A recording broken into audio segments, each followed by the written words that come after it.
Hello and welcome back. You're watching World News and I'm your host, Klaudia Czerwińska. Polish Foreign Minister Radosław Sikorski has come out with a statement saying that the location of a brand new building housing the Polish embassy in Berlin is symbolic. Well, I think it will make Poland's image in Germany of a country that is modern and successful even stronger. And yes, we are in the most prestigious location in Berlin. And the fact that we are just across the street from the Russian embassy is also symbolic.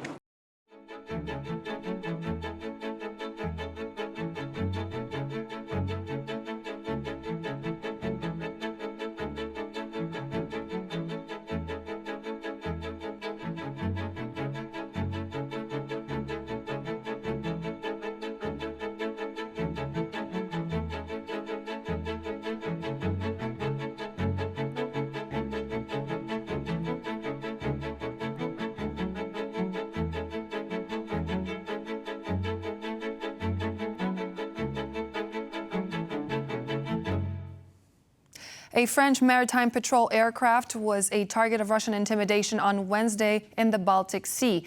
The news was relayed by France's defense minister on Friday. He went on to add that the plane was locked onto by the radar of an S-400 ground-to-air defense system.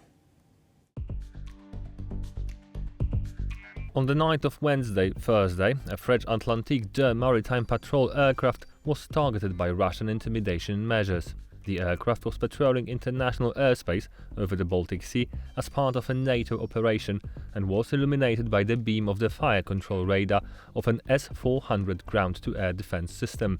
This aggressive Russian action is not acceptable. Our militaries will continue to act to defend freedom of navigation in international air and maritime spaces. British Prime Minister Keir Starmer will travel to Poland on Friday to meet with his Polish counterpart Donald Tusk. The leaders will discuss a new defense and security agreement between the two countries.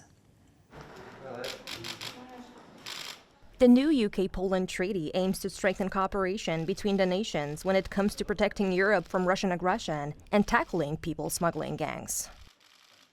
According to Starmer, the time has come to, quote, take the Polish-British partnership to the next level.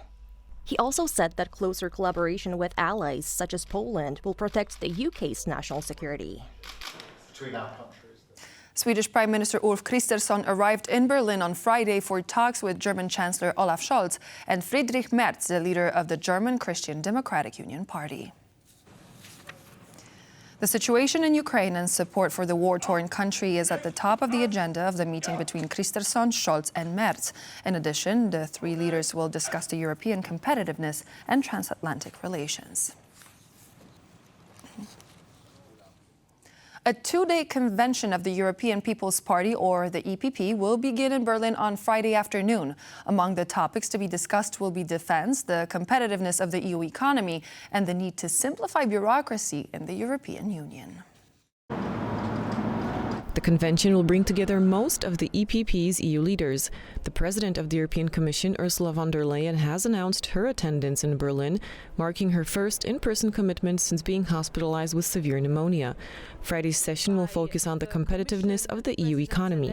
Saturday's panel, on the other hand, is expected to focus primarily on defense discussions, especially since an informal summit on the topic, convened by European Council Chief Antonio Costa, will be held near Brussels on February 3rd. Regarding defense, the EPP's position is that the EU needs specific legislation and should move away from projects based on voluntarism. Member states should also decide on a number of flagship projects that should be jointly implemented, such as the European Air Defense Shield and the East Shield to defend the EU's eastern borders, which Polish Prime Minister Donald Tusk is seeking. Iran and Russia will agree to a strategic partnership deal on Friday. The cooperation agreement is to be signed in Moscow by Russian President Vladimir Putin and Iranian President Masoud Pezeshkian.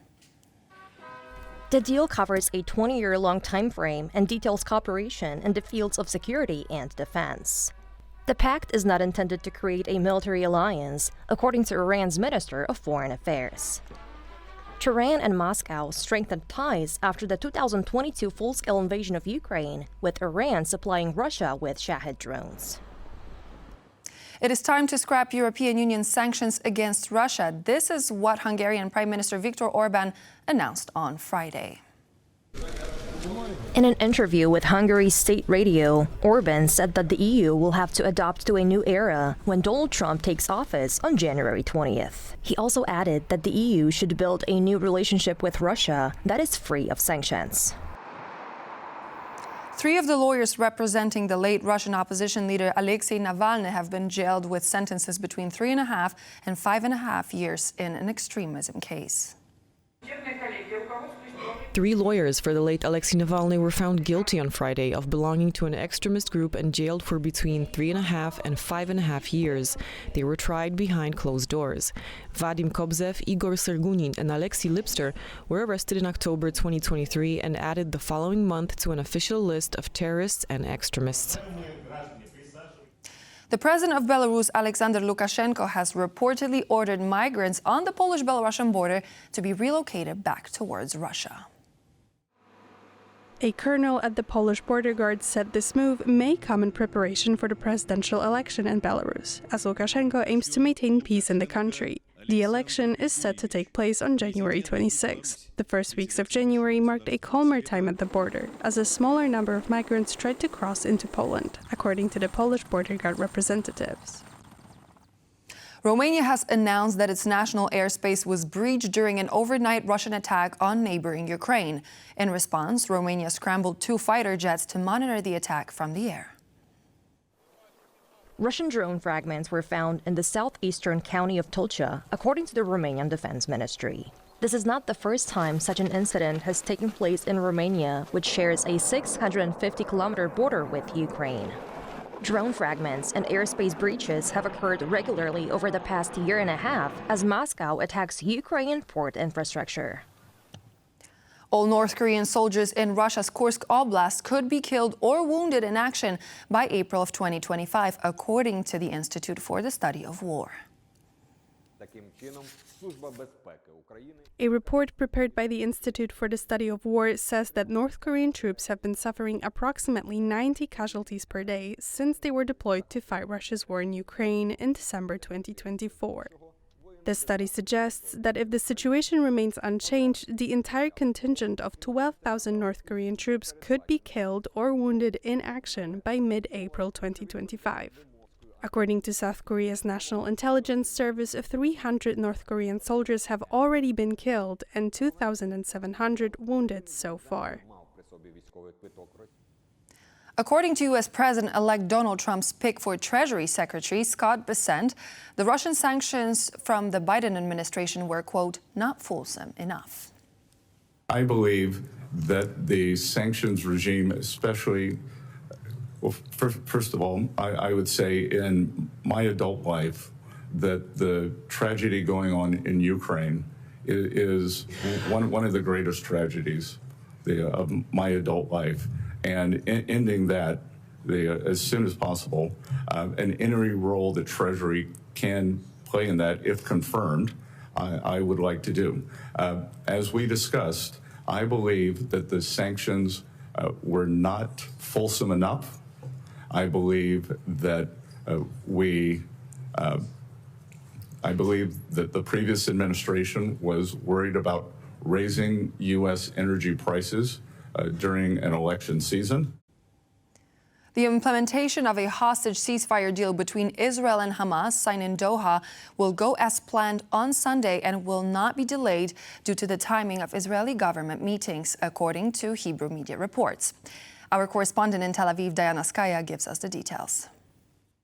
After some internal political commotion in the Israeli government, Hebrew media here are now officially reporting that the first hostage release in which they say 3 women that were kidnapped by Hamas on October 7, 2023 are expected to be released from captivity in Gaza that is scheduled to take effect on Sunday, January 19 at 12:15 p.m. Now, Israeli Prime Minister's office has informed the relatives of hostages that the list of Palestinian security prisoners that Israel is going to release in the deal are only going to be given out after this morning's cabinet meeting, which has already been delayed numerous times. Now, on the sidelines, Hamas has issued the list of the 33 hostages that are set to be freed in the first round, in the first phase of the deal. The list isn't in order of release and doesn't actually indicate the condition of the hostages and whether they're alive.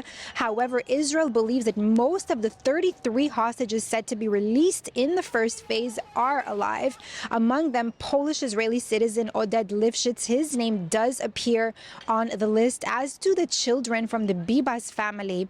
His picture was known to go around all over social media, the redhead family. Now, this agreement would see a pause in fighting in Gaza since Israeli right-wing politician Bezalel Smotrich's demands from Netanyahu was that Israel would continue the war in Gaza and that Israel would have full control over how humanitarian aid would be distributed later on.